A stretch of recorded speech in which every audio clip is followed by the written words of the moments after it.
ഇപ്രകാരം പറയുന്നു: എന്നാൽ കർത്താവിനോട് ചേർന്ന് നിൽക്കുന്നതാണ് എൻ്റെ ആനന്ദം.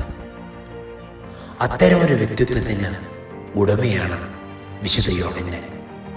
ആർക്കും എത്തിച്ചേരാൻ പറ്റുന്നത്ര ദൂരത്തിലുള്ള ഒരു വ്യക്തി.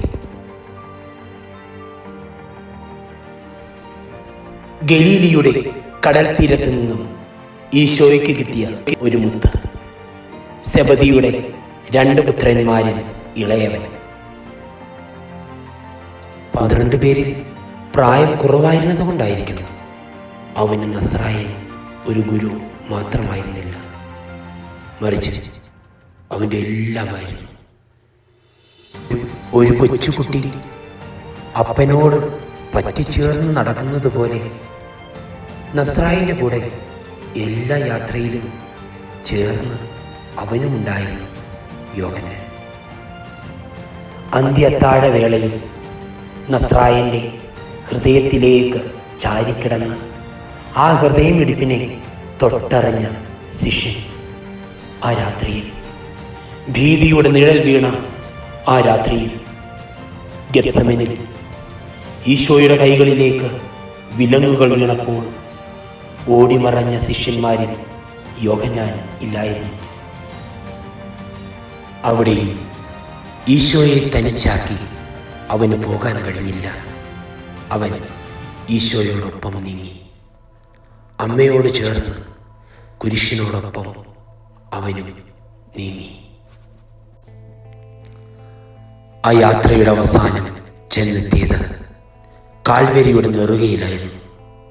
അവിടെയും അവൻ കുരിശിനോട് ചേർന്ന് നിന്നു. തന്നോട് ചേർന്ന് നിന്ന് കുരിശിനോളം കൂട്ടായി എത്തിയ യോഹന്നാന് കുരിശിൽ കിടന്നുകൊണ്ട് ഈശോ കൈമാറിയത് തൻ്റെ പുത്രസ്ഥാനം തന്നെയല്ലേ? ആ അമ്മയ്ക്ക് ഈശോ ആരായിരുന്നുവോ ആ സ്ഥാനമാണ് യോഹന്നാന് ഈശോ കൈമാറിയത്. അമ്മയും ചേർത്ത് പിടിച്ചുകൊണ്ട് ഗോകുൽത്തായുടെ മലയിറങ്ങിയപ്പോൾ യോഹന്നാൻ പറയാതെ പറഞ്ഞു വെച്ച ഒരു വലിയ സന്ദേശമുണ്ട്. ഈശോയോട് ചേർന്ന് നിന്നാൽ ഈശോ നൽകുന്ന ഏറ്റവും വലിയ സമ്മാനമാണ് പരിശുദ്ധ അമ്മയെന്ന്. നസ്രായനെ പ്രഘോഷിക്കുവാനായി യോഹന്നാൻ അയക്കപ്പെട്ടത് എഫേസൂസിലേക്കാണ്. അവിടെ വെച്ച് ക്രൂരമായ മതപീഡനത്തിന് ഇരയാവുകയും ഡൊമീഷ്യൻ ചക്രവർത്തിയുടെ ആജ്ഞപ്രകാരം തിളയ്ക്കുന്ന എണ്ണയിലേക്ക് എറിയപ്പെടുകയും ചെയ്തു. എന്നാൽ അവിടെ നിന്നും ഒരു പൊള്ളൽ പോലും ഏൽക്കാതെ അത്ഭുതകരമായി രക്ഷപ്പെട്ടുവെന്നും ചരിത്രം സാക്ഷ്യപ്പെടുത്തുന്നു. അന്ന് യോഹന്നാന്റെ മരണം കാണാൻ കൊളോസ്യത്തിൽ തടിച്ചുകൂടിയ കാണികൾ മുഴുവൻ ഒറ്റ ദിവസം കൊണ്ട് ക്രിസ്തുമതം സ്വീകരിച്ചതായി ചരിത്രം രേഖപ്പെടുത്തുന്നു.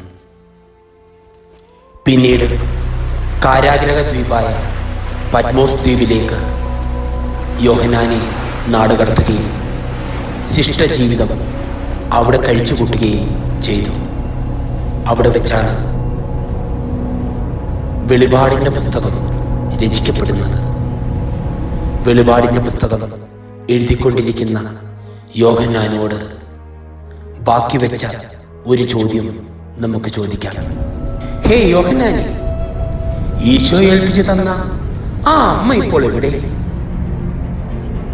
പാതി വെണ്ട കാലുമായി പത്മോസ് ദ്വീപിലെ ഏകാന്തതയിൽ വെളിപാടിൻ്റെ പുസ്തകം എഴുതിക്കൊണ്ടിരിക്കുന്ന യോഹന്നാൻ എഴുതി വെച്ചു: ഈശോ എനിക്ക് ഏൽപ്പിച്ചു തന്ന ആ അമ്മ എൻ്റെ അമ്മ, നിങ്ങളുടെ ഓരോരുത്തരുടെ അമ്മ ഇന്ന് സൂര്യനെ ഉടയാടയാക്കി നക്ഷത്രങ്ങളാവുന്ന കിരീടം ധരിച്ച്